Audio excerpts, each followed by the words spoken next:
Amen. Well, today we return to the book of 1 Corinthians. We have been going through Paul's letter to the church of Corinth, where he had been addressing some issues and dealing with some things that are as relevant today as they were when he wrote to them in the first century. We've talked a lot about some of the ways that people have lived and the way that the problems that arose, and Paul is continuing to write and dealing with issues that are apparently from a letter that they wrote to him with questions. And so in chapter 9, Paul is answering back to the Corinthians, talking about his position as an apostle and as a leader. And in chapter 9, he expresses that he has freedom to serve. And that freedom, he adopts his lifestyle to meet people where they're at. And so today, if we have our Bibles, let's turn to 1 Corinthians chapter 9. We're going to take a look at verses 19 through 23. These may be some things that you maybe have heard before, but maybe this is the first time you've heard it. Paul is writing to them, and he's going to give them an outline of how that he lives his life, and I believe it will give us some inspiration of how that we too should live ours. 1 Corinthians chapter 9, verse 19. Paul writes, and it says, "Though I am free and belong to no one, I have made myself a slave to everyone, to win as many as possible. To the Jews I became like a Jew to win the Jews. To those under the law I became like one under the law, though I myself am not under the law, as to win those under the law. To those not having the law I became like one not having the law, though I am not free from God's law, but am under Christ's law, so as to win those not having the law. To those who were weak I became weak to win the weak. I have become all things to all people, so that by all possible means I might save some. I do this all for the sake of the gospel, that I may share in its blessings." I have become all things to all people. This may be a phrase that you have heard before, in a way in which that we as Christians should reach out to the people around us. And Paul definitely lives that out, and we'll examine that in a little bit. But there's a couple of ground rules I want to establish before we get into that. And when I say that we become all things to all people, there's a couple of things that it does not mean. This does not mean that we are to compromise with the world in order to fit in. We do not engage in sinful behavior so that we could be around sinners. Of course, Jesus was the perfect example, that he engaged with people who others thought of as unclean, as sinful, but Jesus himself never engaged in their sinful behavior. Paul is adopting this same mindset, to engage with people, but never compromising on who he is. He never compromised on God's moral standards. He still was representing Christ as he engaged people where they were. If you've ever seen some movies or TV shows where they have the undercover cop, and the undercover cop goes in, and maybe there's some point in the story where his supervisor or some person makes a comment along the lines of like, "I can't tell the difference between you and the criminals. Like, you've gone too far into the culture."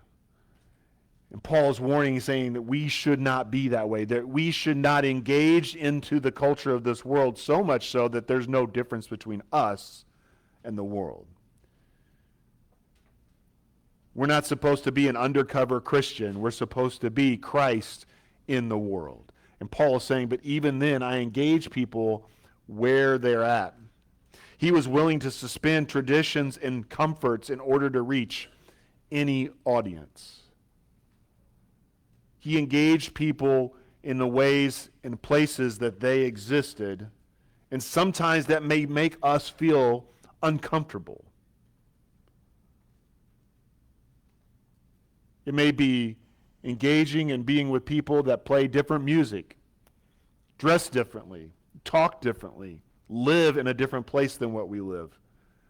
But if we are willing to do that, as Paul did, we too can say, we do this so that we may win some, recognizing not that we will win all, but we will win some.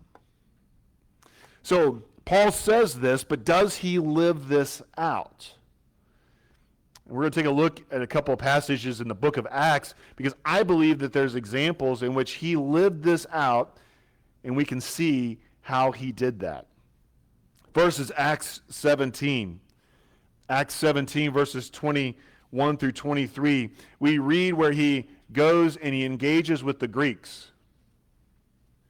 And the Greeks were known to be philosophers and thinkers. He's in Athens, and it even says in verse 21, it says, all the Athenians and foreigners who lived there spent their time doing nothing but talking about and listening to the latest ideas. To modernize this verse, to maybe put it in a vernacular that's modern, is that they were navel gazers. Now, everybody under 30 is like, who's that? Navel gazing means that you just sit around and think about things. You just contemplate the universe without ever actually doing anything. We've all probably known people like that. They're usually the guy or the girl that you want on your trivia team when it's trivia night, because they know all kinds of random things, but they never apply any of it. Yes? Paul engages with the Greeks because he says, look, you guys are all just sitting around thinking and talking about these things. He recognized what their culture was. So here's what Paul did. He stood up in the meeting and he said, people of Athens, I see that everywhere and in every way you are very religious. For as I walked around and looked carefully at your objects of worship, I even found an altar with the inscription, to an unknown God. So you are ignorant of the very thing that you worship, and this is what I'm going to proclaim to you. So Paul apparently had walked around the town, familiarized himself with the culture in the city. He went to where the people were debating ideas, and he engaged them there.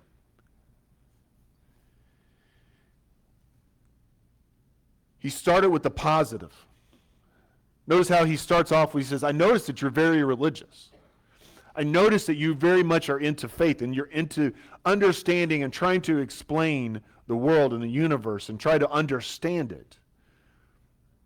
I see that you are trying to be faithful to recognize that we are human beings. We are not the creators of this universe. There must be something or someone who did. And he said, even to the point that you recognize that you don't know everything, because if you're familiar with Greek and Roman mythology, they had gods for everything. The stars, the moon, the sky, the water, the mountains, for war, for love, for hate, for passion. They had gods for the fire and the hearth. But they recognized that they themselves didn't know everything, so they said there was an unknown God. And he said, that thing that you don't understand, I will proclaim to you. Because he comes to them and he recognizes, and he starts with, he says, I see that you are religious people, and I see that you are pursuing truth. And today I will give you the truth. Paul's using this as an example of that, how that in our lives that we can present to people the truth of Jesus. If you continue to read in Acts chapter 17, there are some who said, okay, great, notched it up, that's another idea amongst others. But there were some who said, wait a second, I think that that really rings true. And then Paul moved on and started a church and moved over to another location, and he started a Bible study with them and began to explore what it meant to be a follower of Jesus, and many became saved. Not all, but many. So there's Paul engaging with his Greek culture, which is prominent within that region. In Acts chapter 22, we see how he engaged with the Jewish culture. In Acts chapter 22, he had been to the synagogue and he was presenting the defense of Jesus and explaining how that Jesus was the Messiah, and the Jews became upset and called it heresy, and they created a ruckus. They basically got a mob, and they were wanting to cause him harm, and the Romans stepped in and was trying to quell it down, and he asked, Paul does, can I just address the crowd? So he addresses the crowd in chapter 22. It says, brothers and fathers, listen now to my defense.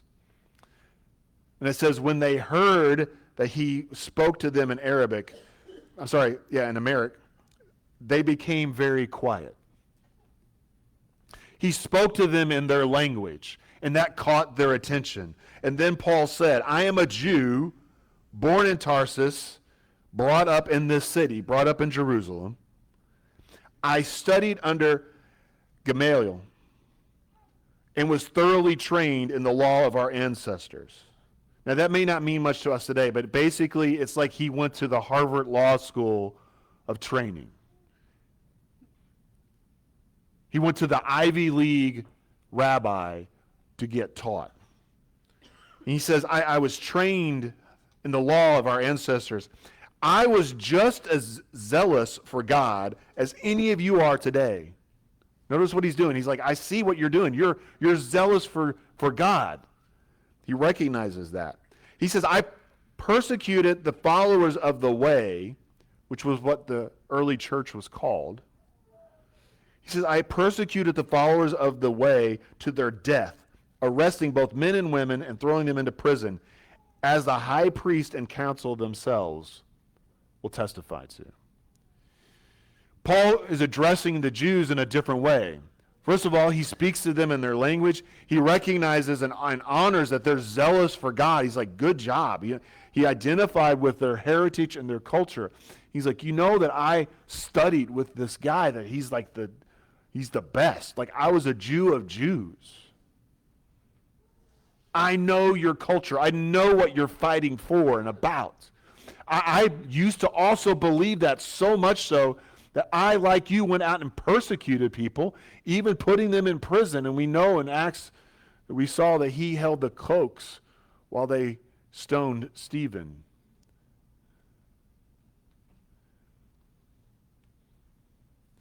He gave his credentials as a well-trained and educated Jew, which was extremely valued and highly appreciated in those days. Even to this day, that's what we usually do when we see people get up and speak. They usually present their credentials as like, oh, they're from this school, or they have this training or education. That we use that same concept to this day. He's trying to show them, look, I'm not just some ignorant person. I know what you're fighting for. He shared their passion in defense of the Jewish faith, but then he presents to them the truth of Jesus Christ.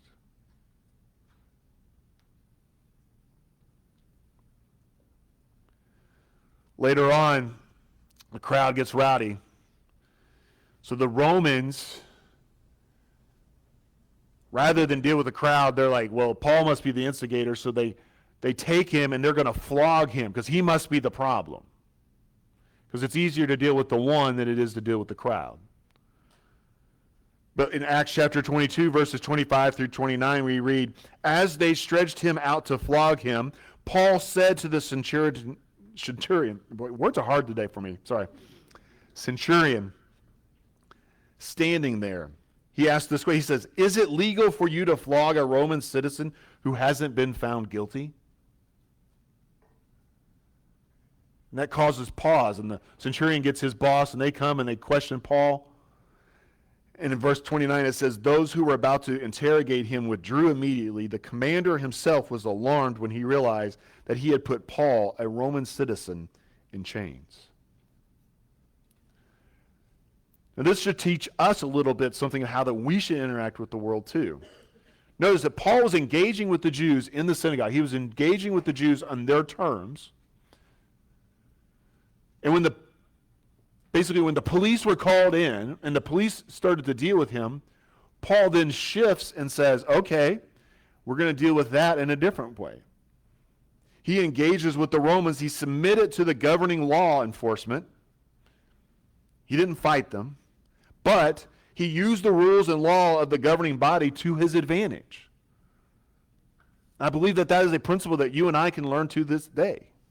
We live in a country that is amazing and beautiful and has freedom of speech and freedom of religion, and we have the right to express that. Yes, there are parameters, but we have that protection, and we see here Paul using that protection as an opportunity to further the gospel of Jesus Christ. Paul is using different tactics in different ways in different audiences. To the Greeks, he used philosophy and thinking. To the Jews, he used his credentials and his history and his passion for faith and for God. And for the Romans, who respected law above everything else, he uses the law. Paul says, I became all things to all people, so that I may win some. He says, to the Jew, I became a Jew. To the one under the law, I became like one under the law. To those who were weak, I became weak. Now, there's a couple of examples that we could look at with that. When it talks about to the Jew and the ones under the law, referring to those who still held to Jewish practices and applied Jewish laws to their daily lives. An example of this we can find in Acts chapter 18. Paul had made a vow. Many people believe it was a Nazarene vow. It is a vow that was dictated by God to the Jewish people as they entered into the land of Israel and to Canaan to establish the land of Israel. He gave them this rule that there are those who want to set aside a time that they dedicate themselves to service to God, that they would signify that by cutting their hair in a ritualistic way. And Paul made that vow. And while he was in Jerusalem, before he leaves to go on his missionary trips, he submits to that process. Now, Jews did that as a symbol, and he identified as a Jew and wanted to show other Jews that he was committed to serving God, even though he's going out and he's going to be spreading the message of Jesus. He's doing so because he's committed to serving God. And so he uses that as an opportunity to show them, I don't have to do this. I'm free from that rule. Even though I made that vow, I don't have to do it, but I'm going to do it because I made the vow and I will honor my word. And so he submitted to that while he was in Jerusalem. So what does that maybe look like for you and I? It is engaging with people, and if we say that we're going to do something, do it.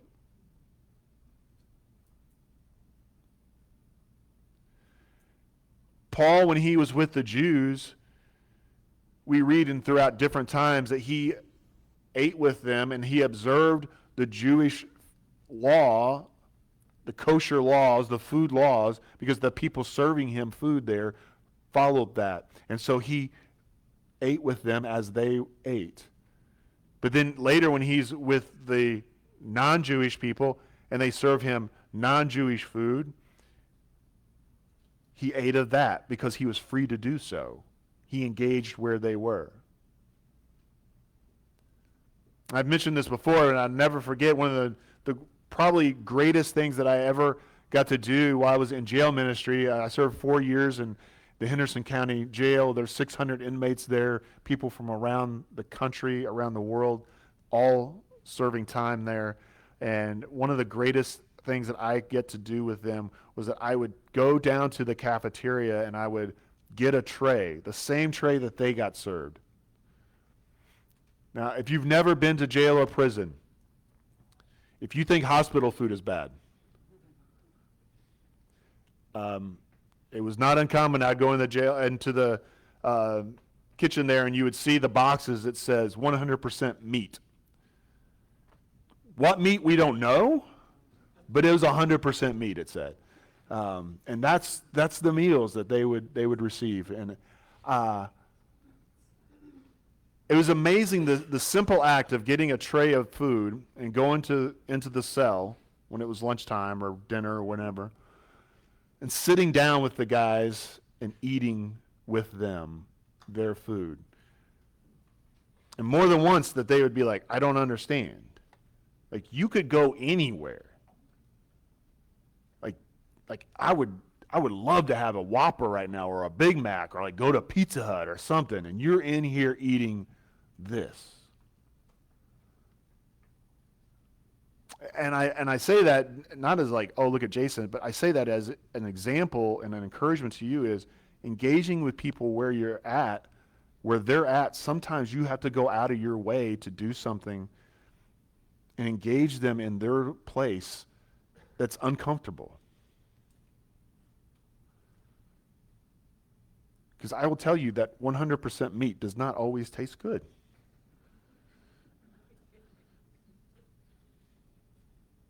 And the mystery side dishes sometimes, we don't know what they were.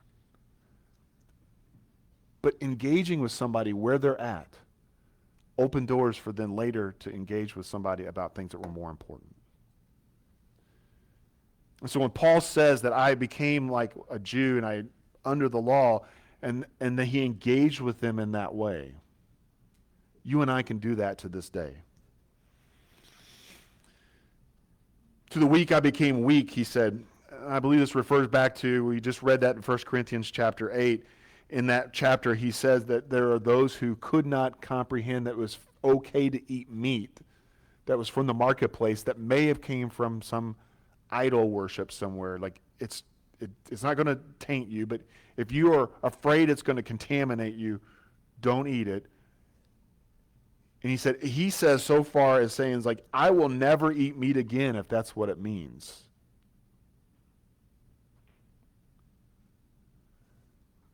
So Paul is living out what he's talking about here, and that you and I can do the same thing. Again, back to the very beginning. This does not mean we engage in sinful behavior. It does not mean we give up our moral law. It doesn't mean we act like non-Christians. We are to be Christ in all situations. When Jesus went in to eat, whether it was with the Pharisees or tax collectors, he sat down and ate with them. You and I can do the same.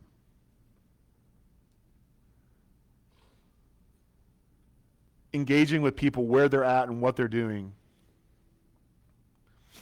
Finding out what is so special about their culture, about where they're coming from, what is unique about them, where's their background. You're not from here, you're from someplace else. What was your experiences? Engaging with them and finding out those things.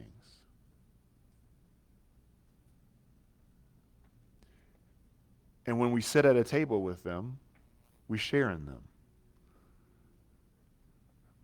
And there's something special about that. Paul is saying is that when we want to engage with somebody about Christ, we have to start off with engaging with the person first. So let me give you 3 quick ways what I think that we can do to become all things to all people. Number 1, listen. Listen. We're often too eager to just share our own thoughts. We're so pumped up sometimes that we know that this person needs to hear Jesus, and we just want to just dump it all on them. But a common mistake is to just jump into the conversation without ever really hearing what the other person is saying. By first listening, we can discern where people are spiritually and find commonality with them, and then we may be able to reach them and feed their hunger for truth. I don't know if you've had the experience, maybe you come across somebody who was street preaching, and I'm not against street preaching, but I never forget one time that we were at the fall festival when I was in college.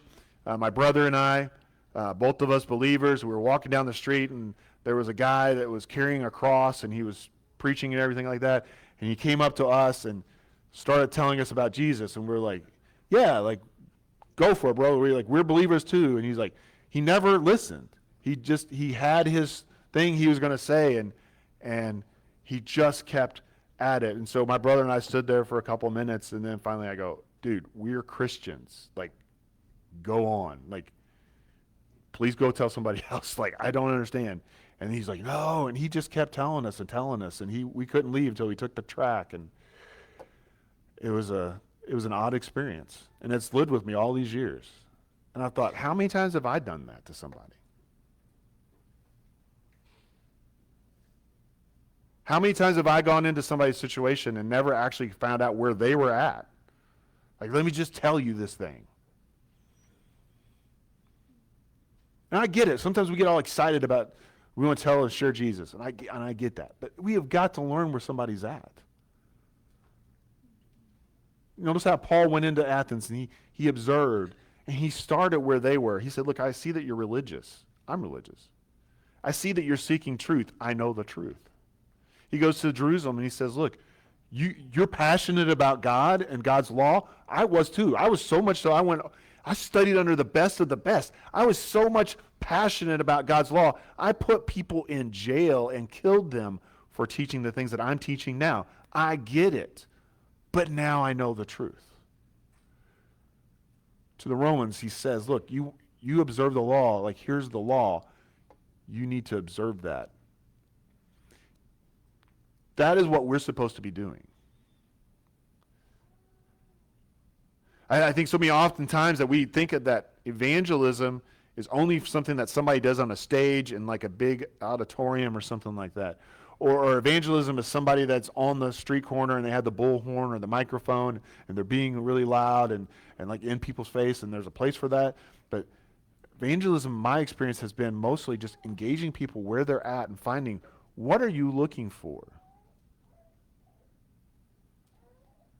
Because the thing that you're probably filling your life with to try to find love and compassion and joy and fulfilling and purpose, all of that is missing if you're missing Jesus. But if we don't know where they're at, we can't help them to get where they need to be.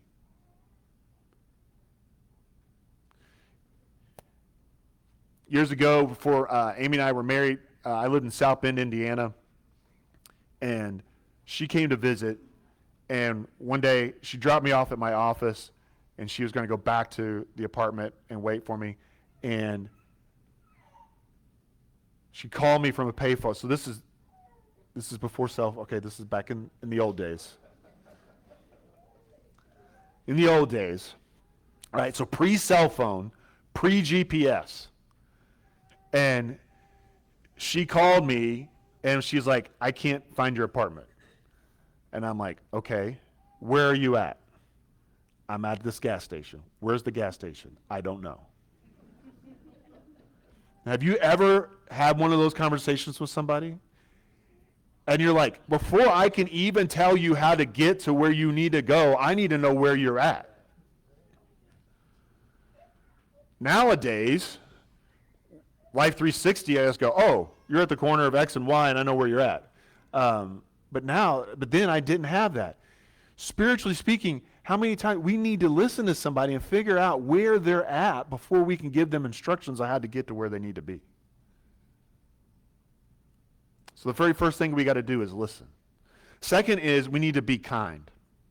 We need to be kind. In James chapter 1, we read that we are to be quick to hear, slow to speak, slow to anger. For the anger of man does not produce the righteousness of God. You're never going to yell at somebody enough to get them into Jesus.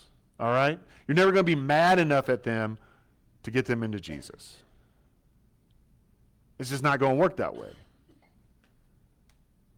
I know that some people take that approach. I don't have a pulpit, so if I banged on this thing's going to go right down, right? But I know some preacher, every Sunday it's like they have to reinforce the pulpit. They're banging and yelling and screaming, and right? For those of us old enough, it's fire and what? Brimstone, yeah, right? Now, should we call out sin? Yeah, I think that we proclaim sin here. We're all admitting none of us are perfect. Paul would tell us, he calls people out all the time, look, you're lost. But he does so not in an angry way, not in a confrontational way, not in a mean way. James says that anger is never going to bring righteousness. You may be upset at somebody's sin. You may want to warn them about their sin, and it may be a heinous sin. But being mad about it is never going to bring them to Christ. So we need to listen, we need to be kind, and the third thing is we need to be sensitive to prejudice. Sensitive to prejudice. And this goes two ways. First of all, we have to deal with our own prejudice or preconceived notions about a person based on their ethnic, spiritual, or cultural background.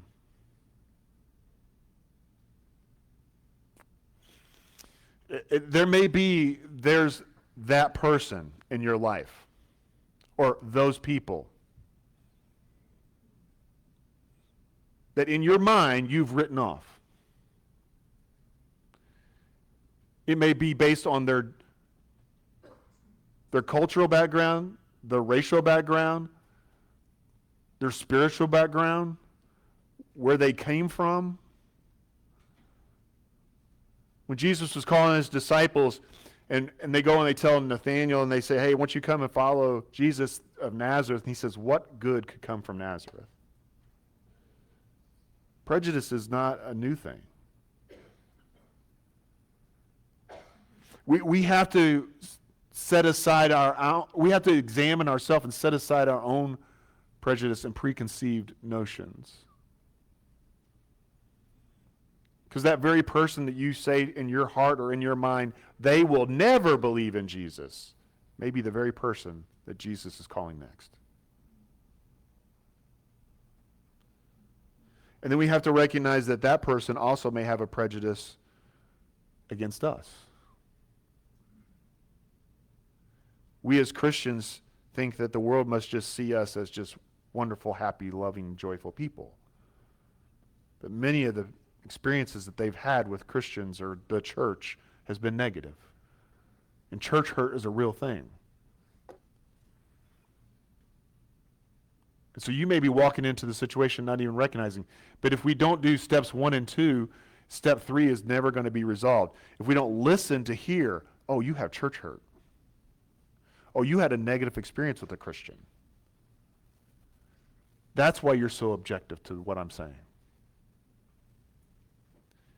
Because then we can deal with that.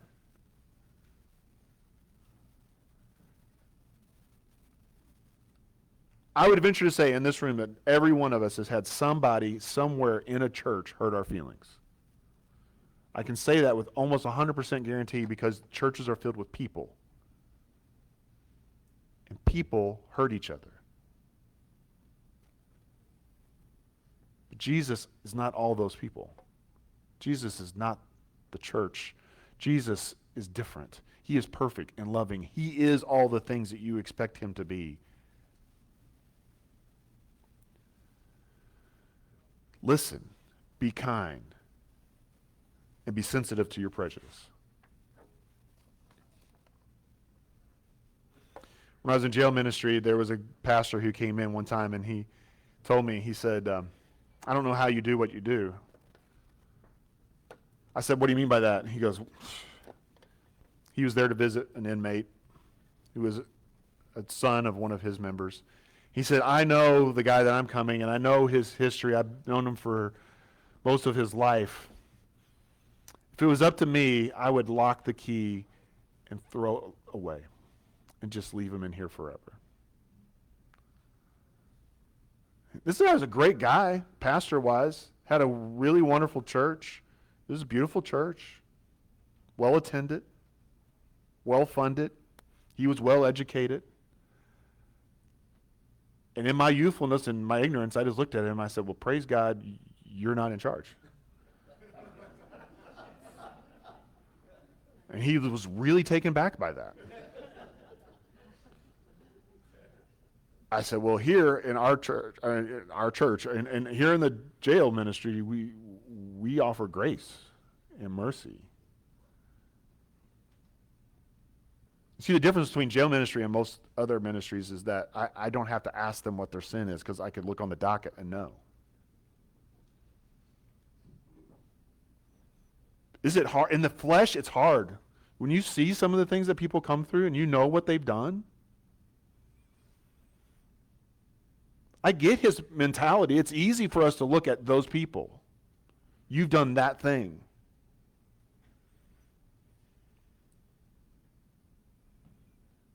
And I had people sit across the desk from me, and I know the sin that they have. And as a human being, I'm revolted. I'm just repulsed. It's wicked.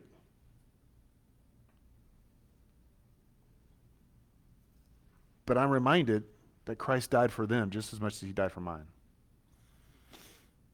Their sin is no different than mine at the cross. And so today, I just want to say that to you. Wherever you're at in your journey in this passage from birth to death, that you are on this life path, that God is still working on you. If you've never accepted Jesus, can today be that day?